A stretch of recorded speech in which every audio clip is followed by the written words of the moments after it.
El podcast, hay una frase, un encabezado de un titular de una revista que se llama, creo que Wired Magazine, que salió hace unos años, 3 o 4 años, una revista, y el encabezado decía, el podcast salvó a la radio pública. Así como suena, es muy cierto eso, porque lo que pasa es que el podcast era así como una cosa que surgió, pero la gente como que no le hacía mucho caso. Y de repente la radio pública empezó a lanzar todos sus contenidos, es decir, entrevistas, reportajes y todo, a través de podcast, y la gente empezaba a bajar los podcasts y a escucharlos cuando quería. Porque, ya, ese reportaje que escuché no lo terminé de escuchar, voy a bajarlo y voy a escucharlo. Y empezó a crearse una demanda por el contenido de las radios. Y poco a poco empezó a crecer y a crecer y a crecer. Y hoy en día, te voy a decir una cifra que te va a dejar así.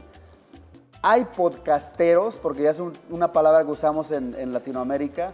Un amigo mío de Colombia, ¿cómo se llama? Mr. Podcast, no me recuerdo su nombre. Dice, no, es que somos podcasteros, Beto. Hay un podcast hoy en día que se llama WTF, no voy a traducirlo, de un personaje muy chistoso de Estados Unidos que era un comediante y tiene un programa que se llama WTF. Y este hombre tiene un podcast gratis, por cierto, todos los podcasts son gratis, por eso es podcast, o broadcast, podcast.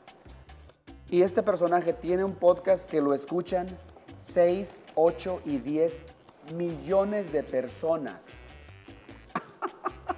Es un programa de audio que la gente baja. Si tú te suscribes a través de este objeto llamado celular o teléfono celular o móvil, tú lo bajas, el podcast en tu celular, y cuando quieras, cuando te estás corriendo, cuando vas a hacer la cocina, que vas ahí, no sé qué, escuchas el podcast sin ningún problema, como si fuera un programa de radio.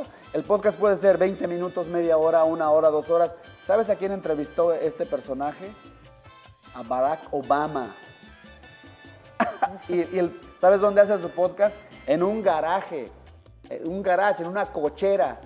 Y ahí construyó su medio estudio ahí con 2 micrófonos, y ahí llegan todos sus invitados. Ahí llegan los guitarristas de Metallica, ahí llegan el baterista de los Doors, ahí llegó Barack Obama con todo su séquito de seguridad.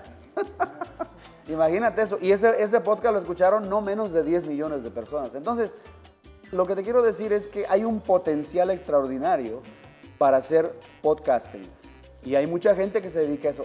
A mí me gusta hacerlo porque es algo que lo puedo hacer cuando yo quiera y desde donde yo quiera.